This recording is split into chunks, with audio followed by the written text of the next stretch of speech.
السلام عليكم ورحمة الله وبركاته. ازيكم يا ابطال دفعة تانية ثانوي؟ وعاملين ايه؟ يا رب دايما تكونوا بخير.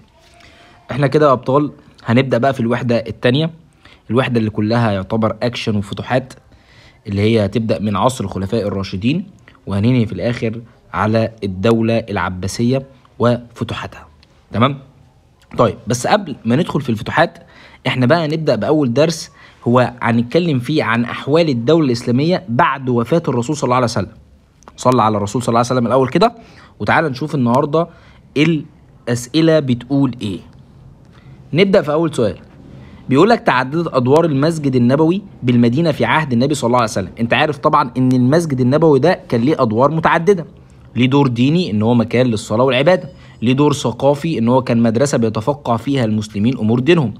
تمام؟ كان ليه دور برضو اجتماعي بانه هو ملتقى المسلمين، وده ادى الى توطيد العلاقه بين المهاجرين والانصار، من كتر ما هم بيقابلوا بعض في المسجد حبوا بعض جدا. تمام؟ ده غير ان هو كمان كان مركز لاداره شؤون الدوله السياسيه والعسكريه، وكان مأوى للمهاجرين. كان بيقوم بخمس ادوار متعدده بمعنى صح. كلام جميل. بس بيقول لك يتضح من تحليل مضمون العباره السابقه ان البيعه العامه لابو بكر الصديق. طبعا انت عارف ان كان في بيعتين، في بيعه خاصه وفي بيعه عامه. البيعه الخاصه دي كانت في السقيفه لما بدأ الانصار والمهاجرين اجتمعوا على ابو بكر الصديق، لان هم توسموا فيه خيرا، لان ابو بكر الصديق هو اول من دخل الاسلام. ابو بكر الصديق انفق ماله وروحه من اجل الاسلام. ابو بكر الصديق هو اللي كان صاحب الرسول صلى الله عليه وسلم في الهجره. فكل الصفات بتجتمع على ابو بكر الصديق، بس دي في البيعه الخاصه. فكان لازم الرسول صلى الله عليه وسلم يروح للمسجد عشان يخلي الناس كلها تتفق عليه.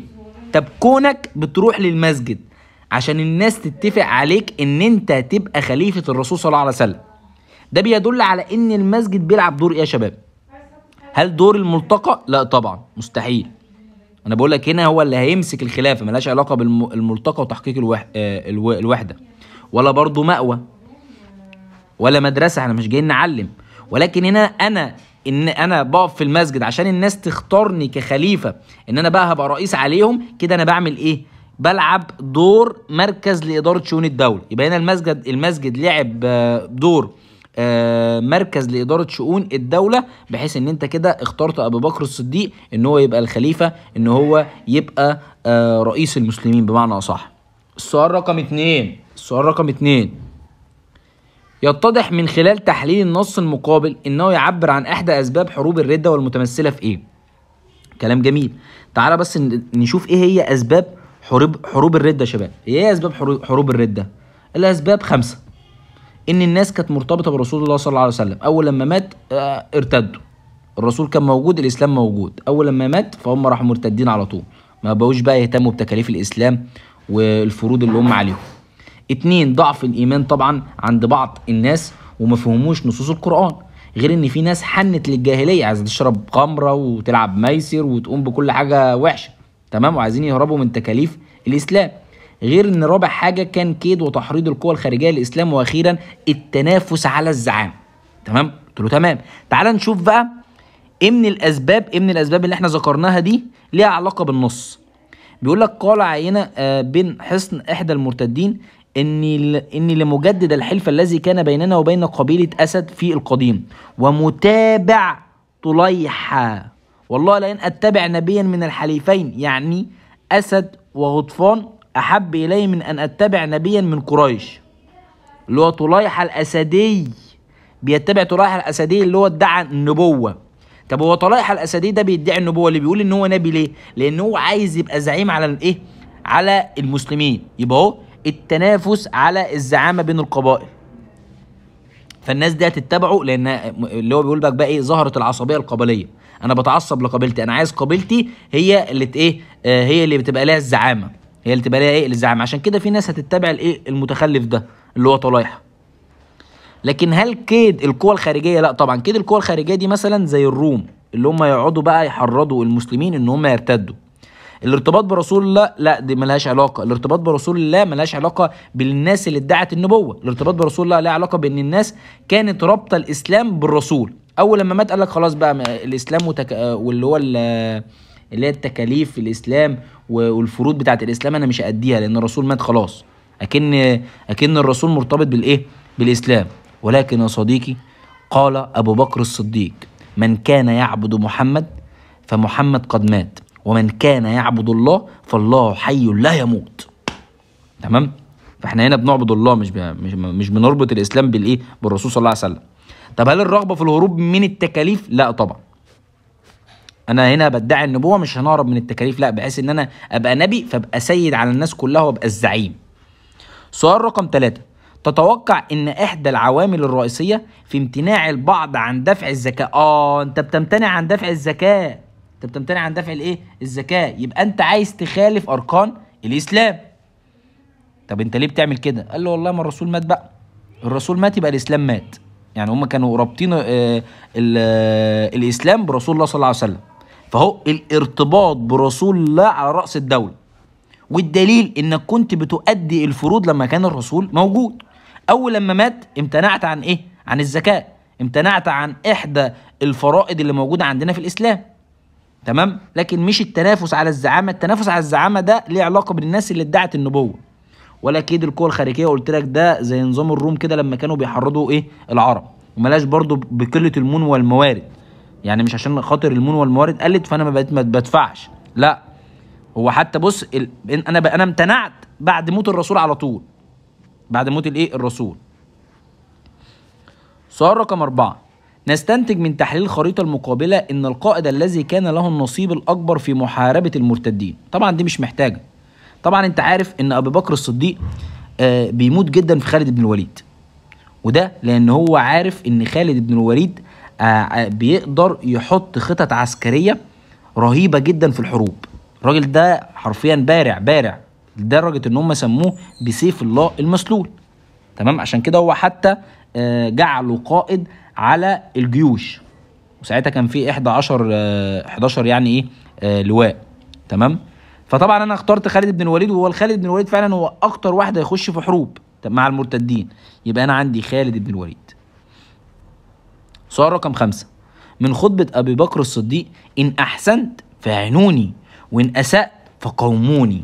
يعني لو انا كويس اقفوا معايا وساعدوني وتكونوا سند ليا، بس لو انا وحش لا قوموني. ده ايه قوموني؟ يبقى هو بيكلم الشعب كده على اساس ان هو ايه؟ هو مصدر السلطات. يبقى هنا الامه هي مصدر السلطات، انتوا اللي بتحكموا. لو شايفيني كويس اقفوا معايا، لكن لو شايفيني وحش شيلوني عادي جدا ومسكوا واحد ايه مكاني. انتوا هنا اللي متحكمين في الوضع. لكن هنا ما ينفعش اقول طاعه ولي الامر. ليه؟ لان انا بقول لك لو اسأت قاومني مش تطيعني، لو انا وحش ما تطيعنيش. تمام؟ طب هل الفصل بين السلطات؟ لا، دي مالهاش علاقه. فصل بين السلطات دي زي مثلا اللي كان بيعمل كده شيخ القبيله. شيخ القبيله انت عارف ان هو كان بيقوم باربع ادوار: يقود المعارك، ويفصل في المنازعات، ويعقد المعاهدات، ويستقبل الوفود. راجل ما بيرحمش، معاه السلطه التنفيذيه والقضائيه وكل حاجه، بيجمع في ايده السلطات كلها. فطبعا ده معناه ان هو ما كانش بيفصل بين السلطات، بس ده له علاقه بشيخ القبيله. طبعا ده ملهاش علاقه بالجهاد في سبيل الله. الجهاد في سبيل ده بقى لما يبدا يخشوا في الايه؟ في الفتوحات. سؤال رقم 6: يتضح من تحليل الخريطه المقابله ان اكثر مدعين النبوه ومثل خطر على الدوله الاسلاميه. عايز اقول لك يا صديقي ان اخطر واحد على الدوله الاسلاميه في ادعائه للنبوه كان مسيلمه الكذاب. مسيلمه الايه؟ الكذاب. الراجل ده حرفيا كان ده حرف القران يا شباب، حرف القران لدرجه ان هو كان بيقول لك ايه؟ بيقول لك انا نزل عليا الوحي ونزل عليا القران، وفي ايه وفي كان بيقول قران كده وهو ماشي، يعني بيقول لك ايه؟ الفيل وما ادراك ما الفيل، مش عارف خرطومه طويل وذيله قصير، حاجات عبيطه كده كان بيقولها يعني. استغفر الله العظيم يا رب يعني. فكان طبعا اخطر واحد وقدر يجمع عدد كبير حوله هو مسيلمه الكذاب. بص مسيلمه الكذاب قاعد فين؟ في اليمامه. قاعد فين؟ في اليمامه. فهو فاللي قاعد في اليمامه ده اخطر واحد، كان اخطر واحد فيهم لانه جمع عدد كبير فعلا حوله. تمام؟ سؤال رقم 7: جاء اصرار ابي بكر الصديق على محاربه المرتدين من اجل تحقيق ايه؟ انا عايز اقول لك ان حصل خلاف بين ابو بكر الصديق وعمر بن الخطاب. عمر بن الخطاب كان شايف ان هو ما يحاربش المرتدين، يعمل مثلا زي ما عمل الرسول صلى الله عليه وسلم مع المنافقين، تمام، وما يحاربهمش. يستنى ويصبر عليهم لحد ما الايمان يتوغل الى قلوبهم. يعني اصبر عليهم شويه وسيبهم، وواحده واحده كده هم الايمان هيتوغل لقلوبهم وهيكفوا عن حركه الارتداد دي، هيبطلوا يرتدوا. تمام. ولكن ابو بكر الصديق لا، قال لك لا، احنا لازم نحاربهم. لازم ايه؟ نحاربهم علشان نثبت دعائم الدوله الاسلاميه ونعمل استقرار في الدوله. يبقى هنا ابو بكر الصديق كان مصر على محاربة المرتدين عشان يعمل استقرار للدولة الإسلامية، فيبدأ بقى يتجه إلى الفتوحات. يبقى لتحقيق أهداف سياسية، وهو استقرار الدولة الإسلامية وتثبيت دعائم الدولة، لكن مش اقتصاد. أنا مش بحاربهم عشان خاطر الفلوس أو عشان خاطر حاجة اقتصادية لها علاقة بالزراعة والصناعة والتجارة مثلا، ولا برضو التوسعات ولا عسكرية. أنا هبدأ أتوسع بعد ما استقر، فأنا بحاربهم علشان استقر، يبقى أنا عايز أحقق هدف سياسي. سؤال رقم 8: أكدت أحداث اجتماع سقيفة بني سعد على نجاح سياسة الرسول صلى الله عليه وسلم في سقيفة بني سعد. بعد موت الرسول صلى الله عليه وسلم يا شباب، هيبدأ الأنصار يجروا ويقعدوا في سقيفة بني سعد. ليه؟ علشان يشوفوا مين هيتولى أمور المسلمين من بعد الرسول صلى الله عليه وسلم للحفاظ على الدولة الإسلامية. هم خايفين الدولة الإسلامية تتفكك، تمام، لأن الرسول مات، فلازم نوجد البديل اللي يقدر يحافظ على الدولة الإسلامية ويحكم المسلمين. وهنا هم قاعدين في سقيفة بني سعدة، اختاروا واحد منهم، لأن الأنصار هم اللي قعدوا. مين بقى؟ قال لك سعد بن عبادة، إحدى زعماء الخزرج. فطبعا أبو بكر الصديق وعمر بن الخطاب لما سمعوا راحوا يقعدوا في سقيفة بني سعد، وانضم إليهم مين؟ طبعا أبو عبيدة الجراح. راحوا قعدوا وقالوا يا شباب، واحنا مش موجودين برضو؟ وانتوا الأنصار بس اللي هتقعدوا ولا ايه؟ احنا برضو مهاجرين ومعاكم في الدولة. قال له تعالى اتفضل. اتفضل طبعا ابو بكر، اتفضل يا عمر، اتفضل يا ابو عبيده بن الجراح. وقعدوا كلهم في سقيفه بني سعد. وهنا اجتمع الراي على ابو بكر الصديق ان يكون خليفه الرسول صلى الله عليه وسلم. ما جاش بقى ايه الانصار يقول لك لا احنا اصحاب المدينه وهنمسك واحد مننا ومن زعمائنا اللي هو مين؟ اللي هو سعد بن عباده. فاهم؟ كانوا يتعصبوا لنفسهم ويتعصبوا لقبيلتهم اللي هي قبيله الخزرج، ولكن ما حصلش الكلام ده. ليه؟ لأن الرسول صلى الله عليه وسلم كان عامل قبل كده لو تفتكر مؤاخاة بين المهاجرين والأنصار، اللي كان من نتائجها إنهاء العصبية القبلية. يبقى أهو سياسة الرسول اللي هي كانت المؤاخاة نجحت في نبذ العصبية القبلية. عشان كده هم ما تعصبوش، ما يقولكش لا احنا هنمسك سعد بن عباده، انا همسك سعد بن عباده، لا، تفاهموا الموضوع وقال لك خلاص نشوف ايه اللي في مصلحه المسلمين، وقال لك يبقى ابو بكر الصديق هو اللي يمسك. تمام. لكن مش بناء قوه عسكريه، ملهاش علاقه بقوه عسكريه، ده اجتماع بيحصل ان مين هيمسك الدوله، ولا تكافل اجتماعي. تكافل اجتماعي ده يعني انا بساعد حد في المجتمع، زي ما حصل كده ابو بكر الصديق وساعد بلال بن رباح، او المهاجرين او سوري الانصار لما ساعدوا المهاجرين بعد الهجره الى يثرب.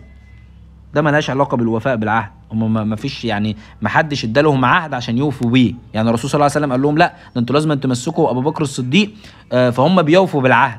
لا، الرسول صلى الله عليه وسلم اصلا ما وصاش ان مين يمسك بعده عشان يسيب الموضوع مشوره فيما بينهم.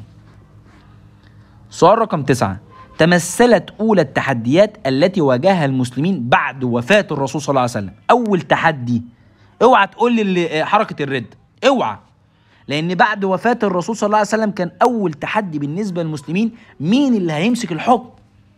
مين اللي هيتولى أمور المسلمين بعد الرسول صلى الله عليه وسلم؟ فهنا كان أول تحدي بالنسبة لهم هو اختيار حاكم للدولة الإسلامية.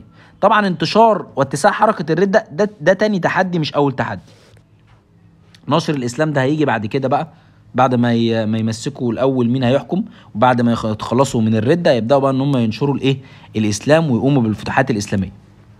طبعا مواجهه خطر الروم لا، ده مش برضو اول تحدي بعد وفاه الرسول. طيب عدم وصايا الرسول صلى الله عليه وسلم بالخلافه من بعد. الرسول صلى الله عليه وسلم قبل يموت ما قالكش مثلا لا يمسك من بعد ابو بكر الصديق، لا يمسك من بعد عمر الخطاب، ما قالش مين هيمسك من بعد. ده ليه؟ عشان يسيب الموضوع بينهم شورى. انا عايزهم يتشاوروا مع بعض يختاروا مين هيحكمهم، زي ما حصل كده بالظبط في بيعة العقبة الثانية، وعمل خلاهم يعملوا انتخابات بينهم ومن بعض، فاختاروا 12 نقيب. ساعتها كان 9 من الخزرج و3 من الأوس. فهنا ظهر في سقيفة بني سعد وفي بيعة العقبة الثانية إحدى صور الديمقراطية، وهي المشورة أو الشورى. سؤال رقم 11: حرص المسلمون على الاجتماع في سقيفة بني سعد في نفس يوم وفاة الرسول صلى الله عليه وسلم خوفا من ايه؟ خايفين مرعوبين، فجريوا الانصار واجتمعوا في سقيفة بني سعد. ليه خايفين؟ ليه؟ قال لك خايفين للدولة الإسلامية مالها تتفكك، فعشان كده بقول لك احنا اجتمعنا بسرعة عشان نشوف مين يمسك امر المسلمين حفاظا على الدولة الإسلامية، لان بعد وفاة الرسول ممكن الدولة تتفكك، مفيش حد ماسك المسلمين، مفيش حد بيتولى امور المسلمين، فده يبقى في حاله وده يبقى في حاله، وتبدأ الدولة عندي ايه؟ تتفكك. فلازم هنا نشوف البديل اللي يتولى امور المسلمين حفاظا على الدولة الإسلامية، يبقى اهو خوفا من تفكك الدولة وانهيارها، لكن مش خوف من اندلاع الحرب بين الأوس والخزرج، لان الرسول صلى الله عليه وسلم خلاص كان انهى الخلاف اللي بين الأوس والخزرج ده قبل حتى ما يهاجر، يعني هو مهد لإنهاء الخلاف ده قبل ما يهاجر. لو تفتكر في بيعة العقبة الثانية لما وحد صفوف المسلمين. الفتنة لا، مش خايفين من الفتنة ولا حاجة، ما كانش في فتنة ولا حاجة، بالعكس ده الرسول صلى الله عليه وسلم كان عامل مواخاة، فالدنيا كانت تمام. ولا برضو تحالف المنافقين مع المشركين، لأن خلاص المنافقين دول يعتبر قلت لك دورهم بقى ضعيف جدا ضعيف جدا بعد وفاة عبد الله بن أبي بن إيه؟ ابن سلول.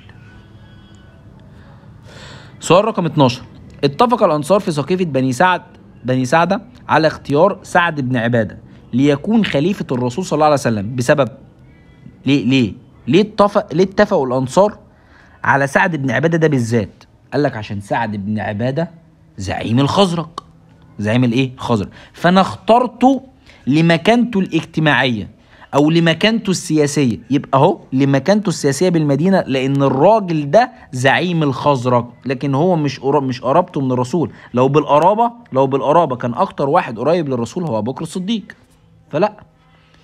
ولا معرفته بالسياسة الخارجية برضه، ولا اسبقيته، لان هو مش اول من دخل الاسلام،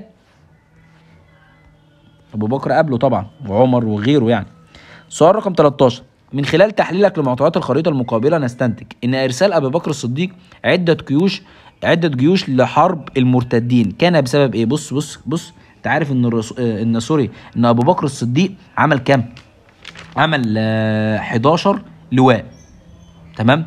طب ليه وطبعا اختار مكان يقعدوا فيه زي نظام الحجرة العسكرية اللي هي منطقة ذي القصة، وبدأ ان هو يوجه الجيوش ال11 ايه؟ لواء دول. طب ليه كل ده؟ قال لك بسبب، بص شايف المرتدين قد ايه؟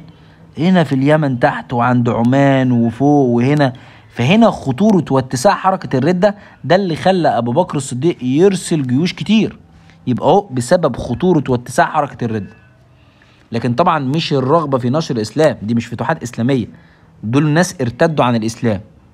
هل القلق من وصول حركة الردة للمدينة؟ لا طبعا، هو مش قلقان من وصول حركة الردة للمدينة، هو بيعمل 12 لواء أو كثرة الجيوش عشان خاطر بسبب إن الحركة بدأت تتسع. هل اتفاق رأي الصحابة على حرب المرتدين؟ ده بالعكس، ده حصل خلاف بينه وبين أبو بكر وبين عمر بن الخطاب في محاربة المرتدين، لأن ده عمر بن الخطاب كان شايف إن هو عايز يتريث ويهدى لحد ما الإيمان يتوغل إلى قلوبهم. الله أكبر الله أكبر. نكمل بعد الصلاة يا شباب. سؤال رقم 14: بالرغم من اختلاف وجهات النظر بين أبي بكر الصديق وبعض الصحابة في كيفية مواجهة المرتدين، إلا إنهما اتفقا على إيه؟ يعني أنت عارف إن حصل اختلاف بين أبي بكر وبين عمر بن الخطاب. عمر بن الخطاب قعد مع أبو بكر الصديق وقال له يا عم إيه؟ تريث، اهدى، استنى لحد ما الإيمان يتوغل إلى قلوبهم، إن شاء الله الإيمان هيوصل لقلوبهم والناس دي هترجع تاني، هترجع من ارتدادها. لكن طبعا ابو بكر الصديق رفض، تمام؟ ولكن في نهاية الامر الرأي استقر بين الاثنين ان هم يحاربوا المرتدين. ليه؟ لتثبيت دعائم الدولة الاسلامية. هم الاثنين خلاص استقروا، يعني على الرغم من ان عمر بن الخطاب في البداية كان مختلف معاه ان هو مش عايز يحارب المرتدين، بس في الاخر هيوافق على الرأي ده عشان يثبت دعائم الدولة الاسلامية. بمعنى صح كده، كان شايف ان بانتهاء حركة الردة هيحصل استقرار للدولة الاسلامية، فهو الحفاظ على استقرار. هما الاثنين اتفقوا على الكلام ده. لكن هل الرغبه في تحقيق الزعامه؟ لا طبعا. هل الحفاظ على موارد الدوله الاقتصاديه ملهاش علاقه اصلا بالاقتصاد؟ المرتدين دول ناس ارتدوا عن الاسلام، ملهاش علاقه بالحفاظ على الموارد. طب هل الرغبه في استمرار الفتوحات الاسلاميه؟ لا، ما كانش لسه في فتوحات اصلا. سؤال رقم 15، اي من المناطق الاتيه خلت من الرده بعد وفاه الرسول صلى الله عليه وسلم؟ المنطقه الوحيده اللي خلت من الرده كانت المدينه ومكه والطائف، اللي هي الحجاز، منطقه الحجاز. وده ليه؟ لان الناس ده شباب الايمان بتاعها كان قوي وفهموا نصوص القران، لان الرسول صلى الله عليه وسلم كان في وسطهم. انما الباقي اللي هم كانوا بعيد، لا، ايمانهم كان ضعيف وما فهموش نصوص القران، عشان كده ارتدوا عن الاسلام. لكن الثلاث مدن ما ارتدوش، تمام، لكن الباقي عندك ارتد. سؤال رقم 16، ارتدت بعض القبائل عن الاسلام لكيد القوى الخارجيه. في قوة خارجيه بتحرض ان الناس ترتد عن الاسلام. ليه؟ عايزين يقضوا على الدوله الاسلاميه، عايزين يخلصوا عليها، تمام. فالارتداد من هذا القبائل كان له اسباب سياسيه، وهو القضاء على الدوله الاسلاميه. سؤال رقم 17، من خلال تحليل الجزء المقابل من خطبة البيعة لأبي بكر الصديق يتضح مدى حرصه على تحقيق ايه؟ بيقول لهم ايه بقى؟ بص، الضعيف فيكم قوي عندي حتى أربح عليه حقه إن شاء الله، والقوي فيكم ضعيف عندي حتى آخذ الحق منه. فبمعنى صح كده مفيش حاجة اسمها قوي وضعيف يا باشا، كلكم واحد قدامي. فهنا أبو بكر الصديق كان حريص على تحقيق العدل، كان حريص على تحقيق العدل، ان هو عايز يعدل بين الناس، تمام. طيب سؤال رقم 18، تولد عن اجتماع السقيفة بداية ظهور نظام جديد للدولة الإسلامية في المجال، طبعا في المجال السياسي، اللي هو ايه؟ نظام الخلافة. هيبقى بعد كده هيقوم بقى على نظام ان هم يتشاوروا مع بعض على مين يبقى خليفة للمسلمين، تمام. فيتولد على القعدة دي في سقيفة بني سعد نظام الخلافة، ففي المجال السياسي طبعا.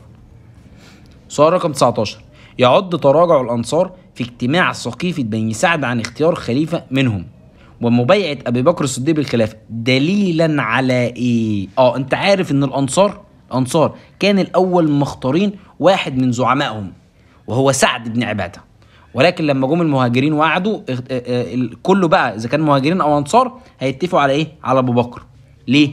لأنه شايفين إن ده في مصلحة المسلمين، وابو بكر الصديق هو اكتر واحد بتتوفر لديه الشروط ان هو يمسك الخلافه، تمام. فهو الحرص على مصلحه المسلمين، لكن مش قله خبره السياسيه عند الانصار، بالعكس عندهم خبره سياسيه مش قليلين يعني. ولا ان المهاجرين كانوا الاغلبيه، لا طبعا، بالعكس ممكن يبقى الانصار هم الاغلبيه. طب هل تواضع الانصار وقوه المهاجرين؟ برضو لا، ملهاش علاقه بقوه او ضعف خالص. هو كل الموضوع ان هم شافوا ان من مصلحه المسلمين ان يبقى في ابو بكر الصديق هو الخليفه، هو اللي يتورى امور المسلمين، وعشان الدوله ما تتفككش. هم كان اللي يهمهم اصلا ان الدوله ما تتفككش، ان هم يحافظوا على الدوله الاسلاميه، مش فارق بقى معاهم مين يمسك، هم عايزين حد يتولى امور المسلمين عشان بس الدوله ما تتفككش. سؤال رقم 20، يوضح النص المقابل من خطبه البيعه العلاقه بين ابي بكر الصديق والمسلمين بعد وفاه النبي صلى الله عليه وسلم، والتي كانت قائمة في مجملها على، طبعا دي النصح والإرشاد مش محتاجة، النصح والإرشاد. هو طبعا كان بيتواضع، بيقول لك أنا لست بخيركم، بيتواضع. إن أحسنت أعينوني وإن أسأت فقومون، والصدق أمانة والكذب خيانة والضعيف فيكم قوي عندي حتى أربح له أريح علي حقا إن شاء الله، والقوي فيكم ضعيفا عندي حتى أخذ الحق منه. واتكلم عن الجهاد والكلام ده، وبيقول لك بقى ايه؟ اطيعوني ان اطعت الله ورسولي، وان عصيت الله ورسوله فلا طاعة لي بعد اليوم، تمام. فهي قايمه على النصح والارشاد عموما في مجملها يعني. لكن طبعا بص، يعني مش تنفيذ القانون، وما اتكلمش عن القوانين خالص، ولا طاعة اوامر الحاكم. بالعكس ده بيقول لهم لو انا اسأت ما تطعنونيش. عارف طاعة اوامر الحاكم ده لو بيقول لهم ايه؟ انا بعمل بقى اللي ان شاء الله اكون انا بعمله، تطيعوني. لا مفيش الكلام ده طبعا، ولا الالتزام بالدستور، ما جابش سيره الدستور اصلا. سؤال رقم 21، غرس الرسول صلى الله عليه وسلم في نفوس المسلمين الفاتحين انه لا فضل العربي على اعجمي الا بالتقوى. يعني يا باشا كده بمعنى صح كده مفيش فرق بين عربي واعجمي. انا مسلم عربي وده مثلا مسلم من البربر. حلو. هل في فرق بينه وبينه؟ لا، مفيش فرق بينه وبينه، لان احنا مسلمين. الفرق في ايه بس؟ في التقوى، في الايمان. في الايه؟ في الايمان. طب ده بيحقق مبدأ ايه؟ مبدأ المواطنة يا صديقي. احنا الاتنين مواطنين زي بعض، متساويين، مفيش بيننا اختلاف. الاختلاف بس في التقوى. تمام. لكن طبعا مش التكافل. قلت لك التكافل ده ان احنا بنساعد، دي مساعدة، انت بتساعد حد في المجتمع. لكن طبعا الشورى برضو لا، دي ظهرت في سقيفة بني سعد. ولا التراحم. عارف التراحم ده ظهر فين؟ اللي هو قال لهم لا تقتلوا طفلا ولا شيخا ولا امرأة. ده معناه ان هم ايه؟ يبقوا متراحمين في فتوحاتهم. سؤال رقم 22. ادعاء المعرفة أشد خطرا من الجهل، أي من الشخصيات التالية ينطبق عليه هذا القول؟ طبعا هنا اللي ادعى المعرفة اللي عمل لي فيها ايه؟ نبي، وهو طليحة الأسدي. هو ده اللي ادعى المعرفة. تمام. ده طبعا أشد خطر من الجهل بكتير. واحد ماشي عمال يقول لك انا فلان وبعمل كذا ومش بعمل كذا، من الاخر كده هجاص يعني. لكن الحارس بن كلدة الثقفي ده طبعا طبيب العرب. سعد بن عبادة ده زعيم الخزرج، طبعا ده من المسلمين، ده مش بيدعي معرفة ولا حاجة. شرحبيل بن حسنة برضو ده من القادة العسكريين عند المسلمين. سؤال رقم 23. من خلال دراستك للخريطة المقابلة لحروب الردة، أي المناطق الآتية لم تتجه إليها جيوش المسلمين؟ عايز منطقة ما اتجهتش ليها جيوش المسلمين. هل جنوب شبه الجزيرة العربية؟ بالعكس اهو، ده في الجنوب اهو مليانين، فدي اوت. هل شمال غرب شبه الجزيرة العربية؟ ادي الشمال، ادي الشمال الغربي اللي هي المنطقة دي، ما هو موجود فيها برضو. لا. هل جنوب الشام؟ ما هي دي برضو جنوب الشام، انت عندك الشام فوق، دي الجنوب اهي، فلا. ولكن في شمال العراق، دي العراق اهي، دي دجلة والفرات العراق، الشمال بتاع اللي هو فوق. هل في حاجة فوق؟ لا. انت ممكن تقول في جنوب العراق، لكن شمال العراق لا.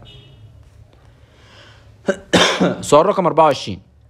حقق المسلمون الهدف الرئيسي من محاربة المرتدين. طبعا انت عارف ان نتج عن انتصار المسلمين في حروب الردة هو إعادة التوازن للموقف الإسلامي، بحيث ان انت خلاص جمعت كل القبائل تحت قيادة المدينة النبوية. كل القبائل بقت تحت قيادتك يا باشا، كل القبائل بقت تحت ايه؟ قيادتك من تاني، كله بقى بيتبع المدينة.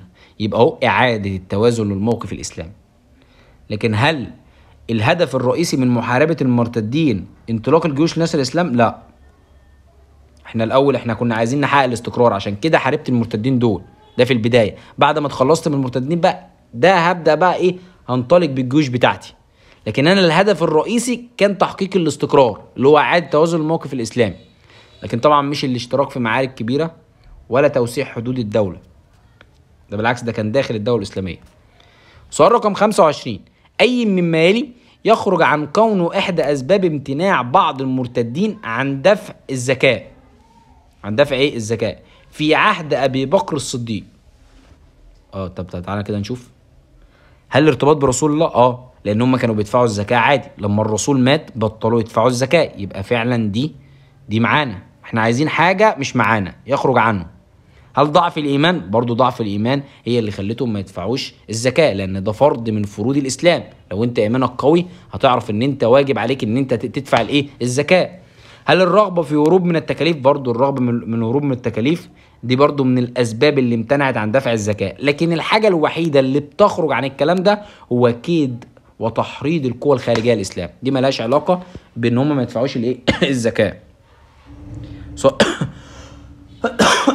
سؤال رقم 26. تعددت وصايا الرسول صلى الله عليه وسلم للفاتحين، ومنها لا تغيروا عليهم ليلا كي لا تروعوا النساء والاطفال. يعني ما تفتحوش، ما تعملوش فتوحات بالليل عشان ما تخوفوش النساء والايه؟ والاطفال. ده بيدل طبعا ان الرسول صلى الله عليه وسلم كان حريص على احترام حقوق الانسان. احترمهم، ما تخوفهمش. ما تخوفهمش لما تيجي تغير، غير في النهار عشان الناس دي ما تتخافش. سؤال رقم 27. حافظت الفتوحات الإسلامية على موارد الشعب.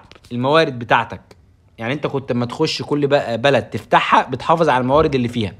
طب ده من احدى وصايا الرسول اللي هي ايه؟ هل لا تغير عليهم ليلا؟ دي لا علاقة بالحفاظ على موارد الشعب؟ لا، دي لسه قايل لك عليها ايه؟ احترام حقوق الايه؟ الانسان، ان انا ما اخوفهمش.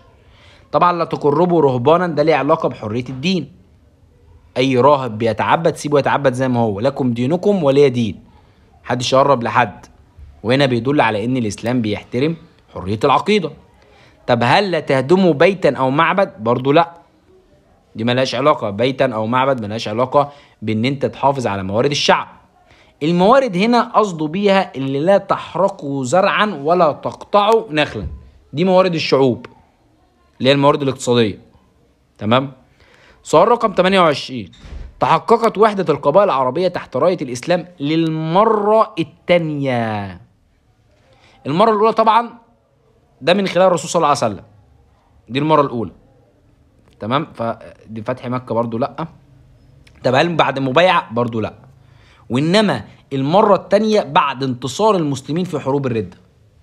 في حروب الردة، لأن أنت رجعت وحدة القبائل العربية من تاني تحت راية الإسلام، تحت راية الايه؟ الإسلام. يبقى أنت في المرة الأولى كان عن طريق الرسول صلى الله عليه وسلم، في المرة الثانية لما بدأت بقى القبائل تخرج وترتد عن الإسلام، رحت أنت حاربت المرتدين ورجعت تاني وحدة القبائل تحت راية الايه؟ الإسلام. 29. يتضح من خلال تحليل الخريطة المقابلة إن الدولة الإسلامية في عهد النبي صلى الله عليه وسلم شملت المناطق الحضارية المتمثلة في إيه؟ بص كده، هتلاقي هنا منطقة الحجاز أهي، وهتلاقي منطقة اليمن، يبقى الحجاز واليمن. إنما مصر مستحيل، العراق مستحيل، برضو الشام مستحيل، الشام والعراق. تمام. هي منطقة اليمن أهي، ومنطقة الإيه؟ الحجاز. سؤال رقم 30. الإسلام يدعو إلى احترام عقيدة الآخر، وقد ظهر ذلك في وصاية الرسول صلى الله عليه وسلم للفاتحين عندما قال إيه؟ أنا بحترم العقيدة الأخرى، بحترم الأديان الأخرى. ده عن طريق إيه؟ اللي هو لا تقربوا رهبانا تفرغوا للعبادة، سيبوهم باشا يتعبدوا زي ما هم عايزين، لكم دينكم ولي إيه؟ دين. لكن لا تقتلوا شيخا، دي قلت لك لها علاقة بحقوق الإنسان. لا تغير عليهم ليلا، إن أنا برضو مش عايز أخوفهم، برضو لها علاقة بحقوق الإنسان. لا تحرقوا زرعا، لا ده الحفاظ على إيه؟ الموارد. تعال بقى نتكلم عن يا صديقي المقالي. نبدأ بقى بالسؤال رقم 31. طيب، بيقولك اجتمع الأنصار بعد وفاة الرسول صلى الله عليه وسلم في سقيفة بني سعدة لاختيار من يتولى أمر المسلمين، والتف حول سعد بن عبادة، وعندما انضم إليهم بعض المهاجرين انتهت المشاورات باختيار أبو بكر الصديق. إيه أسباب اللي خلتهم يختاروا أبو بكر الصديق يا شباب؟ والله يا مستر، أبو بكر الصديق هو أول من دخل الإسلام. أبو بكر الصديق جاهد بماله ونفسه في سبيل الإسلام. أبو بكر الصديق هو صاحب الرسول صلى الله عليه وسلم في الهجرة إلى يثرب، غير أن الرسول صلى الله عليه وسلم لما كان بيمرض كان بيخلي الإمام هو أبو بكر الصديق. فكل حاجة متوفرة عند أبو بكر إن هو يبقى الخليفة. طيب، سؤال رقم 32. ماذا كان يحدث إذا كان الرسول صلى الله عليه وسلم قد أوصى بالخلافة لأحد أصحابه؟ يعني الرسول صلى الله عليه وسلم قبل ما يموت يقول لهم ايه؟ بصوا انا هخلي مثلا ابو بكر الصديق هو اللي يمسك، كده وصاهم ان اللي هيمسك الخلافه ابو بكر الصديق، لكن هو ما عملش كده. فهو لو كان عمل كده كان ايه اللي هيحصل؟ ما كانش المسلمين اجتمعوا في سقيفه بني سعده علشان يختاروا خليفه المسلمين، وما كانش ظهر عندي نظام الشورى. هم تشاوروا علشان يختاروا مين يبقى خليفه، صح؟ فانت كده ما كانش هيحصل الاثنين، ما كانش هيحصل اجتماع وما كانش هيحصل شورى علشان يختاروا الخليفه. سؤال رقم 33. انتشرت حركة الردة في شبه الجزيرة العربية، وكان المرتدون نوعين. الأول قوم ظلوا مسلمين ولكن امتنعوا عن دفع الزكاة، والثاني ادعوا النبوة مثل طليحة الأسادي والأسود العنسي ومسيلمة الكذاب. في ضوء ما سبق استنتج أسباب خطورة كل النوعين على الدولة الإسلامية.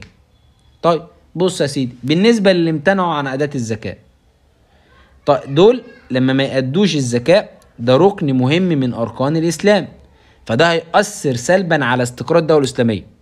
لأن مثلا ناس ما بتدفعش الزكاة وناس بتدفع الزكاة، فالناس اللي بتدفع تقول لك إيه؟ طب مش معنى إحنا بندفع ودول ما بيدفعوش؟ فبص يبدأ بقى إيه يحصل بقى إيه؟ عدم استقرار، الناس هتبدأ تغير من بعض. يبقى هنا خطورة إن هو ما يقضيش فرض من فروض الإسلام أو ركن من أركان الإسلام، ده كان هيؤثر بالسلب على استقرار الدولة الإسلامية. طيب القوم الثاني اللي هم ادعوا النبوة، ادعاء النبوة برضو بان هم طمعانين في الزعامة، ده هيأثر على استقرار الدولة الإسلامية. يبقى الاتنين كانوا هيأثروا على استقرار الدولة الإسلامية. سؤال رقم 34: ماذا كان يحدث إذا اختلف موقف أبو بكر الصديق من المرتدين؟ يعني لو كان يحصل، لو كان أبو بكر الصديق موقفه اختلف، كنا ممكن نقول هنا بقى إن حركة الردة هتنتشر بشكل أسرع، والدولة عمرها ما تستقر، لأن أنت حاربت المرتدين ده عشان تعمل استقرار، فبالتالي لو أنت ما حاربتهمش هيحصل عدم استقرار. تمام؟ ومش هتنطلق الجيوش الإسلامية خارج شبه الجزيرة العربية. الثلاث حاجات دول ما كانوش هيحصلوا لو أنت ما كنتش اتخذت موقف حازم. طيب سؤال رقم 35: استنتج أسباب قيام أبو بكر الصديق بتولية القيادة العامة لجيوش حروب الردة لخالد بن الوليد. اشمعنى خالد بن الوليد؟ قال لك عشان خالد بن الوليد عنده مهارة عسكرية. تمام؟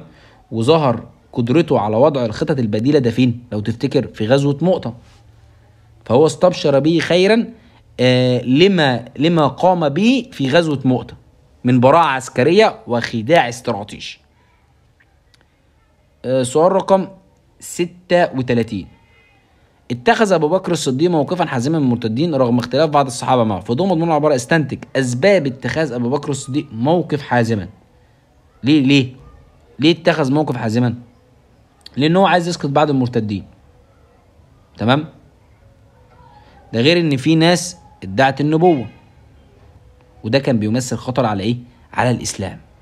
يعني تخيل ناس ما بتدفعش الزكاة وناس بتدعي النبوة، عايزين الزعامة، فده طبعا هيشكل خطر على الإسلام.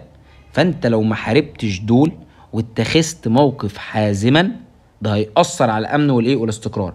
فهو حارب الناس دي علشان يحقق أمن واستقرار الدولة الإسلامية.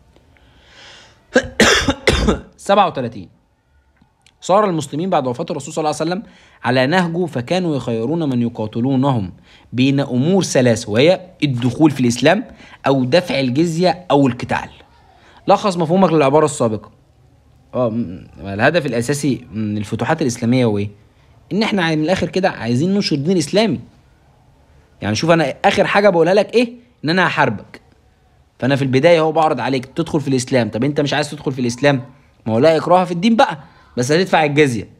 تدفع إيه؟ الجزية. طب مش تدفع الجزية، خلاص بقى نلجأ للحل الأخير. فكونك بتقول إن القتال هو آخر الحلول، ده معناه إن كان هدفك الأول هو نشر الدين الإسلامي. سؤال رقم 38: أثبت صحة العبارة الآتية: كان المسلمون السبق في احترام حقوق الإنسان في الحروب. أيوة طبعا، لأن الرسول صلى الله عليه وسلم أوصاهم عند الفتوحات ب5 حاجات: لا تقتلوا شيخا أو طفلا أو امرأة، ما تغروش عليهم ليلا حتى لا تروعوا النساء والأطفال، لا تقربوا رهبانا تفرغوا العبادة، ما تهدموش بيوت أو معابد، ما تحرقوش زرع أو تقطعوا نخل. كل ده ليه علاقة بأن أنت بتحترم حقوق الإنسان. طيب كان الرسول صلى الله عليه وسلم يوصي قادة جيوشه قائلا: بسم الله وفي سبيل الله. وضح العلاقة بين القول السابق وفلسفته في الفتح الإسلامي. الرسول صلى الله عليه وسلم كان حريصا ان الفتح لله وفي سبيل الله. ليه يا شباب؟ ليه؟ عشان خاطر احنا بنفتح عشان ننشر الدعوة الإسلامية، ده هدفنا. فحاجة كلها ليها علاقة بان احنا بنحارب في سبيل الله. تمام؟ والمسلمين هيمشوا على نفس نهج الرسول صلى الله عليه وسلم. تمام؟ لا بقى مش عايزين بقى حاجة من الدنيا، ولا عايزين ينشروا الفساد. هم عايزين بس ايه؟ يعلو كلمة الله عز وجل. يعلو كلمة الله عز وجل. عشان كده بيقول لك يا صديقي ان المسلمين ما نقلوش الامم، ما نقلوش الاسلام قصدي للامم، بل نقلوا الامم الى الاسلام. يعني احنا ما فرضناش الاسلام على الناس هي اللي دخلت في الاسلام. تمام؟ طيب متنساش تعمل سبسكرايب يا صديقي وتفعل جرس القناة. اشوفكم على خير ان شاء الله.